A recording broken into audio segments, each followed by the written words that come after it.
We are live. So, hello everyone. I'm Sabrina Church. I'm the Director of Business Development and Tourism for the City of Norwalk.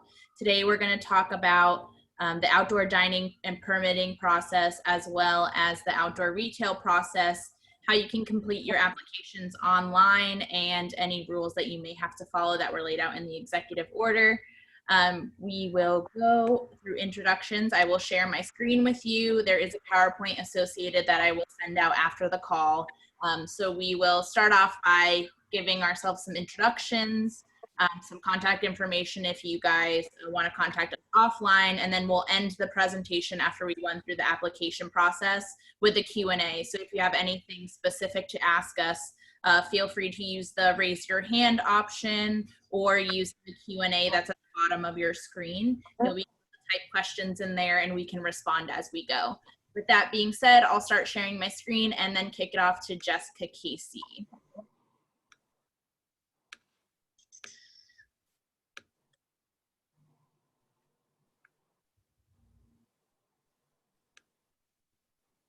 All right, can you guys see the screen? Yep. All right, perfect. Go ahead.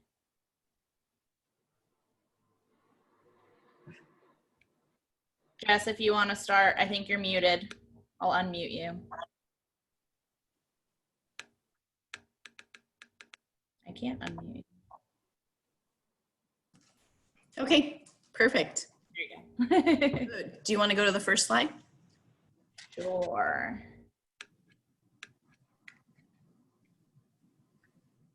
Hey everybody, so Jess Casey here, Chief of Economic Community Development. Wanted to run through all the items that Sabrina just introduced. So we put together a little bit of an agenda and a PowerPoint to be able to help guide you. Sabrina's going to send the PowerPoint out after this webinar. But more than anything, thank you for your dedication and commitment to Norwalk. And we have been working with the state really closely and working with different departments to be able to meet goals and objectives that have been laid out for expedited permitting for outdoor dining and outdoor retail. And we're going to walk through all of that today. So if we could just get to the next slide, I'm going to give you a little bit of an overview of Executive Order 7MM, which came out last week from the governor's office, additional guidelines related to COVID-19 and the reopening plan. So first and foremost, the 7MM spoke to an expedited process at the local level. And we took this really seriously. Originally, if you were to apply last year or the year before for an outdoor dining permit, what you were asked to do was to apply for the outdoor dining permit through planning and zoning. And then as a secondary process, if it was on public property, you were asked to go through a legal agreement with legal. What we've done is we basically merged together two different processes into one to be able to allow for an expedited approach. The expedited approach is then accentuated even more because what we're doing is when we get your application, we're actually forwarding it to all of the departments that need to provide their approvals at one time. So we're doing simultaneous application review all at the same time so we can end up getting you an approval faster.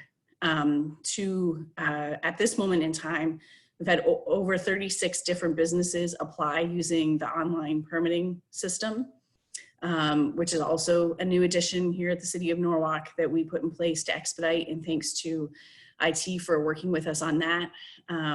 And so when we know that 36 businesses have applied already, we've heard good things about the application process, which is good. But more than that, we've been able to approve 17 different businesses already. So this might be news to some folks because they haven't actually received the official certification, but that certification will come out later this afternoon to you. So please know that more than around 50% of what we've received so far as applications, we've already been able to approve. It allows for, 7MM actually allows for modifications to the existing permitting process, which really gave us at the City of Norwalk the ability to merge these different processes, put the online permitting up and on the website, but then also work with the different departments in a parallel process. So it was really the executive order that gave the city the latitude to be able to establish these particular processes. More than anything, it allows for outdoor dining and outdoor retail sales. We've gotten a lot of questions about hours of operation. So all of the outdoor dining and retail can function until 9 o'clock during the week, and Friday and Saturday nights till 11 o'clock. It doesn't allow for outdoor entertainment, so no bands, no music playing. One of the questions we received was, does this valid for all of the city of Norwalk or only specific neighborhoods and areas? It's important to note that outdoor dining and outdoor retail is open to everyone in the city of Norwalk. You do need to go through the permitting process that will be walked through later in the webinar, but it's open for every neighborhood. And then the other piece that's also interesting about the executive order is that it actually lifts all parking requirements. So whether you are a restaurant or a retail establishment that has a private parking lot, or you're dependent on street parking, it actually allows us and allows you to be able to lift all of the mandated parking requirements for your business. Sabrina, do you want to switch to the next one? So the other interesting thing about Executive Order 7MM is that it basically gives the city 10 days to be able to approve your application. If you don't hear back from the city within a 10-day period, your application is automatically approved. So it really forces the city to think in an innovative and creative way to be able to expedite those applications, because if we don't do that within a 10-day period, then you're automatically approved for what you've proposed. One of the things that we've been talking to businesses about is, can I set up only in front of my storefront, or can I set up along the street? And if you have the ability to get the approval and the sign off from your neighbor, then you can actually set up not only within your own storefront, but also in front of the store beside you. You do need their approval, you need their written approval, but it does allow you the flexibility to actually go not only out onto the sidewalk, but also in a lateral movement across the sidewalk as well. You do need that approval. One of the other pieces is that there's no permit fees that are associated to any of this. So we're not going to be doing permit fees for any of the outdoor dining or outdoor retail. The duration that we think that this will last for is definitely for as long as the executive orders are in place, but the city is dedicated and committed to allowing these outdoor dining and outdoor retail spaces to be used from the time of approval until at least September. So we're thinking September the 15th at this particular time, but we want everyone to know that it's going to be a seasonal approach, that you're not going to be asked to pull back your outdoor dining or outdoor retail, depending on what phase of the COVID-19 reopening plan we're in. And then last but not least, wanted to comment on alcoholic beverages. So you may not have a bar on the outdoor dining space, and the liquor needs to be served to a large extent with food, but you do have to have an active liquor permit, but no accessory liquor permit is needed. And that's another question that we received. So we can go to the next slide, I think.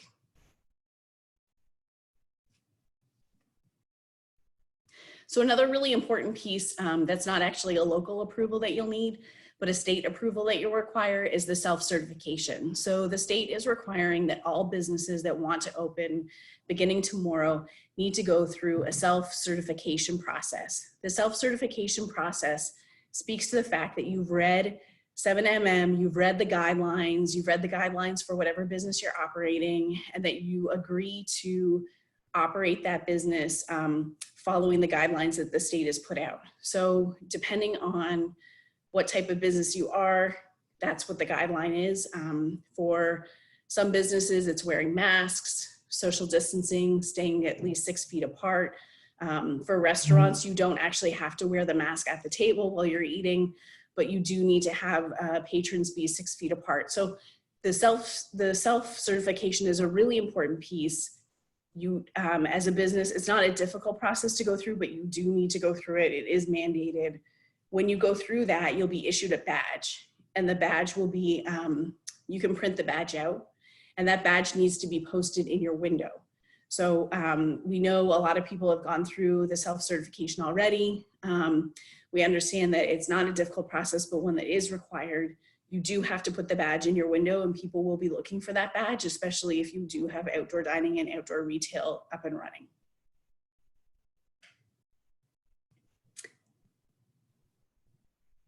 So now I'll take it from here, Jess. That's great. For that. Thanks, Sabrina. No problem. So I wanted to flag as well for you guys the COVID-19 business resources page. So this page can be found at www.norwalkct.org/COVID-19 business resources, all one word. That's where you'll be able to find any phase 1 reopening guidance that the state has released, including the link to the website to go and self-certify. It also includes the guidance that they released on specific industries. So for outdoor dining, you could go to the restaurants pamphlet. It will tell you all the sanitation requirements, the mask requirements, the distancing requirements that pertain to your particular industry. Secondly, and most importantly, what this call is about, the executive order MM is on that page, as well as the requirements that you will need for your outdoor dining permit, as well as any outdoor retail permit that you would need. Please note that you do not need both permits if you are selling goods and strictly selling goods like art or clothing on the street. That is a separate permit for if you're just doing outdoor dining. You do not need both permits. You will only need one or the other. The business resources page is your go-to for any updates that we may have as well. I've been connecting with a lot of you via phone and email, which again, completely fine way to connect with each other. But if you wanted to see all the information in one place that I would be able to share with you, it's all on that home page. It also has contact information for me on that page and some additional financial resources if you guys are still in the market for those types of programs that may be still available to you. That's also where you'll be able to apply for your permit, and the FAQ documents there that are also posted that we sent out last week on Friday. So the FAQ documents, I hope, have been helpful in answering a lot of your questions.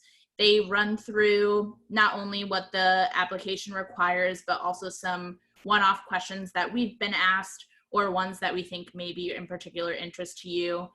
There's timing requirements in there, there's distancing requirements in there, there's questions about outdoor music, outdoor liquor sales, all those different types of things are all in these 2 documents.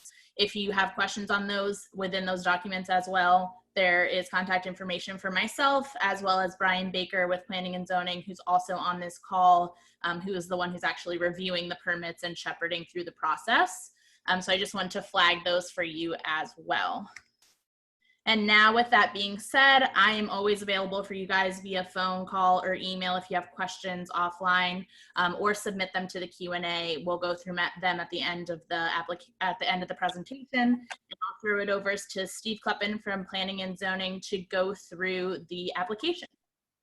Sure. Thanks, Sabrina. First off, at the beginning of the application is basic kind of biographical information, so that you need to have the business name, the business owner's name, some legal entity information, so we know that, excuse me one second, of course my phone rings right in the middle of this. So we have that information there. Also indicates what documents are needed to be uploaded with this. So the governor's executive order requires that a plan be submitted. We're being, I think, generous with the plans that are coming in. The plans need to show the seating distance, the separation, how people will circulate through the business. We need, you do need to maintain ADA access. That's very important. Also, how are people getting to the restrooms? And that can also be contained in the narrative that needs to be submitted with this. If you are utilizing city property, so this is an important distinction, you also need to complete some additional paperwork related to insurance certificate, because you're using city property. If you've done the outdoor dining previously, this is not a change, so that is required. So all those documents get uploaded onto the page. So that part's pretty easy to take care of. You upload that. Brian in my office will review those. We'll sit down, we'll mark that up. That's a good example. This is just kind of like one seating chart that somebody put forward. It shows the tables, chairs, the distance in between that, and the narrative that you submit should match up to the plan that's submitted. That way, we can check the two to each other. Once we get those in and we reviewed those, we forward it out to some other departments in the city, such as the building department, fire marshal, Could be DPW or the law department if you're on city property, and as well as the health department. Once we receive confirmation back from those other departments, we will sign the certificate form as well as sign the plan, so that way you can display the plan and your permit at your establishment. That way, if there's ever a question and someone needs to come out, you can point to not only the state certification document, but also the city plan and the city permit to say, you know, I've gone through the process and I've done this. That's kind of the zoning permit side of it in a nutshell. Just important to note lastly that, you know, this is in effect so long as the order is in effect. If at some point in time the order is lifted and, you know, hopefully we're back to somewhat of a normal state some point, that, you know, the outdoor dining will have to revert back to the you know, what was done previously. Brian, I don't know if you want to jump in with anything, otherwise we'll kick it back to Sabrina. Brian, do you want to comment on the insurance and what we're seeing with the certificates of insurance requiring related to what you've been seeing? Some of the information's been missing.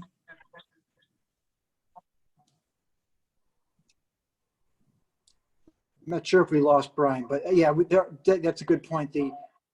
There is several requirements that are listed on there, what you need for the insurance. One that's particularly that, and this gets left off the insurance certificates a lot, is the workers' compensation. Sometimes it's a separate document, so if you're missing that, you'll need to contact your carrier and have them forward you that. Just make sure that the coverage requirements are there. The city needs to be the certificate holder on that policy, as well as an additional insured. So that item should all be indicated on there. But that's on the instruction page. If there's any questions, you can reach out to any of us and we'll be happy to get you that answer as quickly as possible. As Jessica said earlier, you know, I think we got 25 applications in on the first day. And so far, 17 of them will go out sometime this evening. We'll get that mailed out so you can operate. If we get towards later in the week, I know if the weather holds, which would be great, hopefully you can get those to us as quickly as possible. You know, anything we get in before close of day Thursday, we'll definitely be able to get out first thing Friday. If it's Friday at 4 o'clock, I can't promise you anything because there's other folks that have to sign off on these documents as well, but we'll do our best to accommodate everybody. You know, everyone's checking their emails and voicemail on the weekends as well, so we'll be able to respond as quickly as possible. I think I finally got my audio to work. But yeah, so like I saw Pasquale's Asterios on the call. I did see your emails. Just my computer is currently not working at work, so I gotta go home and work from home, and then I'll start getting those applications out so that they get signed off on. So anytime that an application's in, I'm seeing it, and I'm working on getting it out to each department. So thank you both for that. We kind of ran through this part of the presentation in a nutshell instead of going slide by slide. I will post these slides for you to look through and read. So basically there's 3 things that you need, and only 2 of them if you're not using public property. So if you're only using private property and you're not suggesting to use any sidewalks or any other open space that's city owned, you will not need that insurance, certificate insurance. If you are making requests for any of those areas and any of those, any sidewalk that's publicly owned, you will need the insurance rider. But if you're doing outdoor dining in your own private parking lot, in your own grassy area that you happen to have nearby, anywhere that's privately owned and part of your actual parcel, you will not need this extra insurance. This is just for if you're using the city property. So I just want to reiterate that for you guys. The executive order lifts those location requirements. So if you wanted to use, like we said before, somebody's adjacent property, if you have written approval, if you wanted to use a grassy area you have in the back of your restaurant, anything along those lines, if they're adjacent to you, you can use them. We recently added an additional upload to the site plan. So if you have outdoor dining in the front and in the back and want to submit two separate plans for those, you can also do that on the online application. We just need to have those drawings in that say that your tables are going to be the 6 feet apart and that you've actually done the due diligence to submit that. And like we've shown in a slide here, some are, done digitally and some are done by hand, and both are completely fine. You do not need to hire an architect or an engineer or anybody like that in order to submit your drawings to us. We just have to see kind of what will be the plan going forward. With that being said, the outdoor retail application, I don't see a lot of outdoor retail individuals on this call, but they are essentially exactly the same. If you are not using city property for outdoor retail, however, you do not need to submit an application at all. If you're just doing your distance retail indoors, you are allowed to do that. If you are requesting public property, however, you have to go through the entire process that an outdoor dining establishment would have to go through. That includes the insurance rider, the site plan, and the narrative on how to distinguish between waste and all of that in your application for submittal.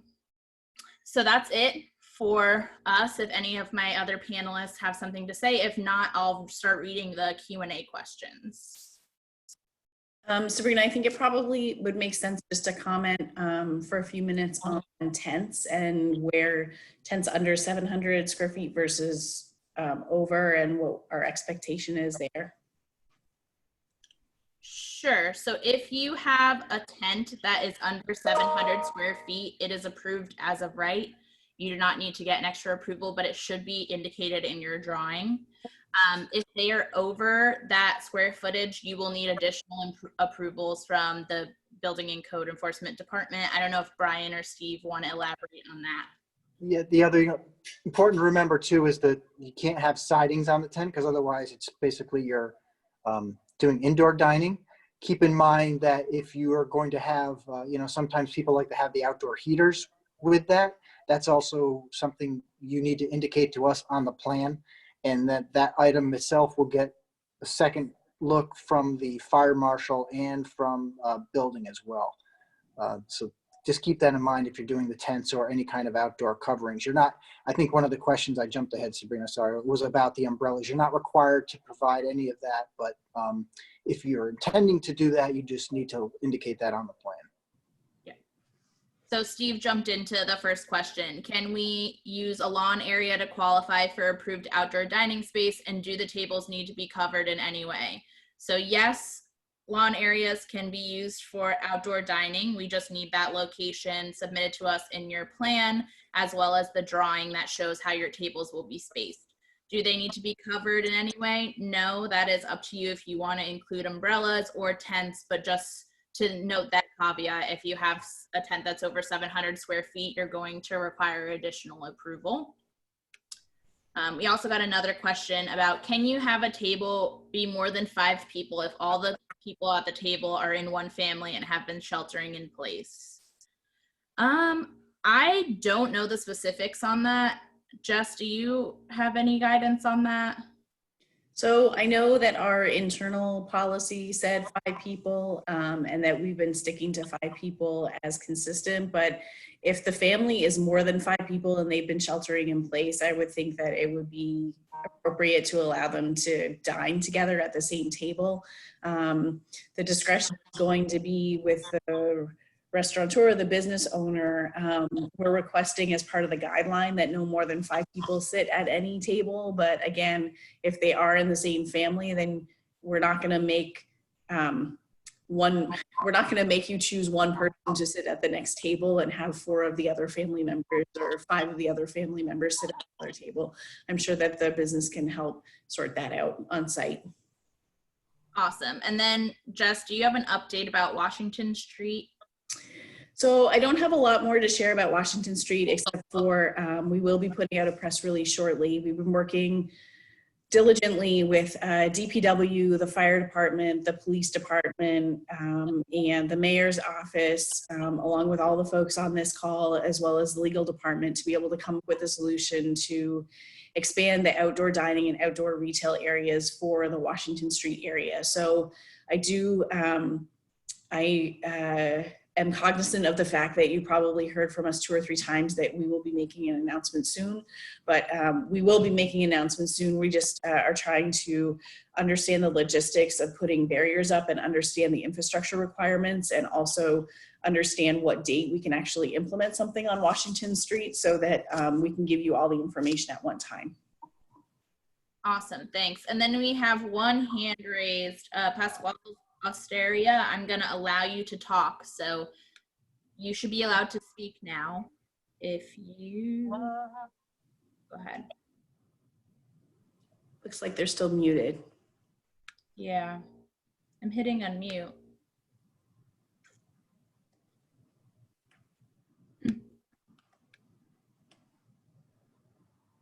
Oh, there you go. Oh. Okay, my question is, we have an awning. You allowed to use an awning, or you have to keep it closed? Steve, do you want to take that? Sure. Are you saying that you're going to have seating underneath the awning? Well, yes, because we already have the awning for a long time. So I don't know if we are allowed to use the awning or not. Yeah, I don't see why not. Just have to make sure that the awning has proper clearance so people can get in and out underneath it. Other than that, there's no reason why you couldn't. Oh, okay. Thank you. You're welcome. And I have no more questions. So if anyone has something else to add, use the Q&A function or raise your hand. I'll put you on unmute. Sabrina, I was going to add one thing that I thought of. A lot of the state guidance is that this is kind of self-enforcing for the business establishments. With that said, the city will be, we haven't set up any kind of inspection regime. Our hope and goal is that everybody follows the rules and observes the social distancing requirements. But, obviously there are going to be people watching, and hopefully there aren't complaints, but we will be proactive and make sure that things are enforced. And, with the understanding that if there's violations, the city is going to have to reevaluate any of the permits that we issue. And then we have, oh, sorry, go ahead. we have another Q&A. Can you clarify the spacing of the tables? A minimum of 6 feet between tables if seating at the table, the minimum of 9. So the goal between that is to not have actual people closer than 6 feet apart. So if your center of your table with a chair is backing up to another chair, the chairs are actually going to be closer than 6 feet. So that's the purpose in that statement. But if you were to, or say you had 2 tops and you did a 2-top vertically and a 2-top horizontally, people are actually 6 feet apart instead of being back to back, where they would be probably only 4 feet apart instead of the 6. So that's the clarification on that. And go ahead, Jess.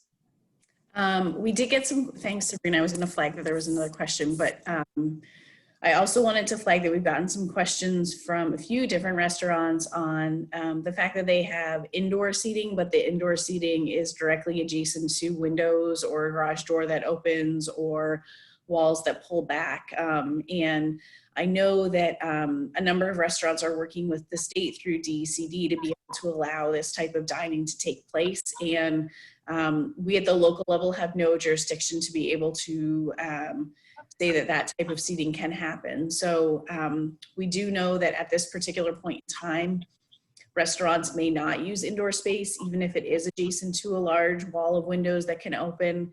But we do know that the state can make a decision on that, and we'll keep our eye open for that decision to be made. So just wanted to flag that at the local level, not our decision to make, currently not allowed, not permitted, but once we see that come through, we'll definitely be able to act on it. And I think that's all we have. If anybody else has questions, I'll leave it open for a couple minutes. Pasquale's has their hand up again. Do you have another question? Yeah, well, I didn't understand exactly what so the tables need to be 6 feet apart, all right? So when people sit down, so the people has to be 6 feet apart too, I guess that's what it is. The Correct. So Yep. people at the actual table, you don't have to have 6-foot long tables, but the people that are actually sitting in different parties. So if you had a table of 5 next to another table, the person that's sitting at table 1 would have to be 6 feet apart from the person at the adjacent table. Okay, and also one more question. I mean, he already has the permit for the party for a long time anyway. If he decides to, let's say, use part of his parking lot to outdoor dining, he doesn't need a special permit, all right? Because it's his own property. Yes, correct. Okay. So he will need to go through the permitting process, but he won't need to go through the permitting process that requires the extra legal agreement because he'll be operating on private land. On private lands. But Right. even though if he's his own parking lot? So he will need to self-certify with this, All right. and he's gonna have to go through the local permitting process. So he'll have to put the application, but he will not need to do the legal agreement because the legal agreement only refers to publicly owned land. Okay, thank you very much. Sure.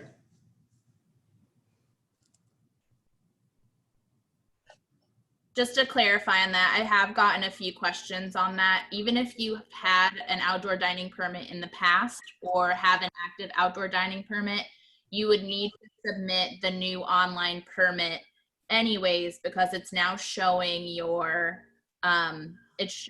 distancing in your tables, which is what we really need in your site plan. So those are required whether you've had it or not had it before, because your seating arrangements are going to be different than they would have been pre-COVID-19. Okay, we got it. You have another question? No. All Thank right. you. No problem. And I think that's it for now. I will post the slides up on the business resources page. And if any other panelists have anything to say, right now is the time before I end the webinar. Good luck. I hope it goes well for everybody.